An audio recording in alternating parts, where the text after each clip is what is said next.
Di kota yang tenang seperti Pontianak, kekayaan datang perlahan. Tapi ketika seseorang tiba-tiba jadi kaya dalam semalam, orang-orang tak cuma penasaran, mereka takut. Karena mereka tahu ada hal-hal di Sungai Kapuas yang bisa memberimu segalanya, tapi dengan harga yang tak terlihat. Namanya Pak Darto, dulunya tukang servis kipas angin keliling. Rumahnya kecil, motornya tua, dan hidupnya sederhana. Tapi sekitar pertengahan tahun lalu, warga sekitar Pasar Flamboyan mulai membicarakan sesuatu yang janggal. Pak Darto mendadak kaya. Dalam hitungan minggu, rumahnya direnovasi, motor diganti mobil. Warung kelontong yang tadinya kecil tiba-tiba punya stok melimpah. Dan dia yang dulu bicara dengan sopan dan sederhana, kini jarang keluar rumah dan lebih pendiam. Warga mulai bertanya-tanya, sihirkah atau tuyul? Rumor itu meledak setelah anak kecil di sekitar rumahnya mulai mengeluh kehilangan uang receh.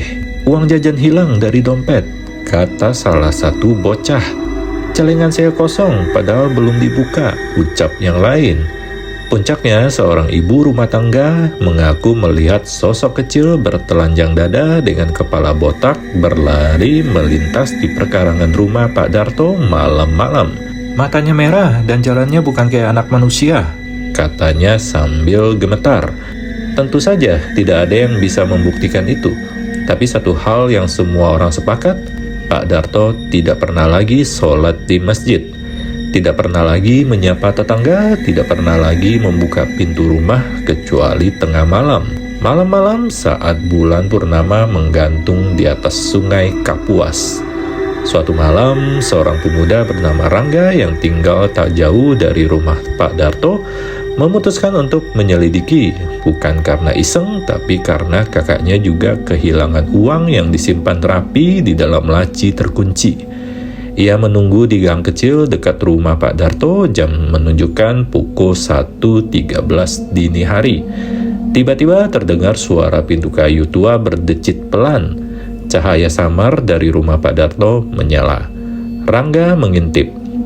Pak Darto sedang duduk bersila di ruang tamu. Di depannya ada mangkuk tanah liat berisi air dan sesajen.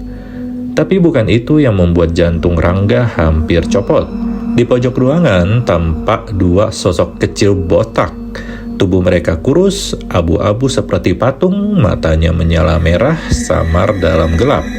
Salah satu dari mereka menjilati uang yang diletakkan Pak Darto di lantai. Uang itu basah, seperti baru diambil dari dalam air. Tiba-tiba, seolah menyadari sedang diawasi, salah satu sosok itu menoleh langsung ke arah Rangga. Matanya menatap tajam dan senyumnya menyeringai penuh gigi hitam kecil. Rangga terjatuh ke belakang dan malam itu ia demam tinggi selama 3 hari. Keesokan harinya berita menyebar cepat dan beberapa hari kemudian rumah Pak Darto dipasangi garis polisi. Bukan karena tuyul, tapi karena ditemukan jasad Pak Darto di ruang tamunya sendiri, tubuhnya kaku, memeluk mangkuk tanah liat, mulutnya terbuka lebar seperti ingin berteriak. Tak ada luka, tapi matanya kosong, seperti melihat sesuatu yang tidak bisa dijelaskan. Warga bilang kontraknya habis. Beberapa minggu setelah kejadian itu, rumah Pak Darto dibiarkan kosong. Tak ada yang berani mendekat. Tapi suatu malam, seorang tukang ojek online yang lewat mengaku melihat sesuatu. 2 sosok kecil botak berdiri di jendela rumah kosong itu. Mereka tidak bergerak, dan malam berikutnya toko kelontong di seberang rumah itu mendadak ramai pembeli. Dan pemilik tokonya dulu dikenal biasa-biasa saja. Sekarang katanya dia sudah beli mobil mewah.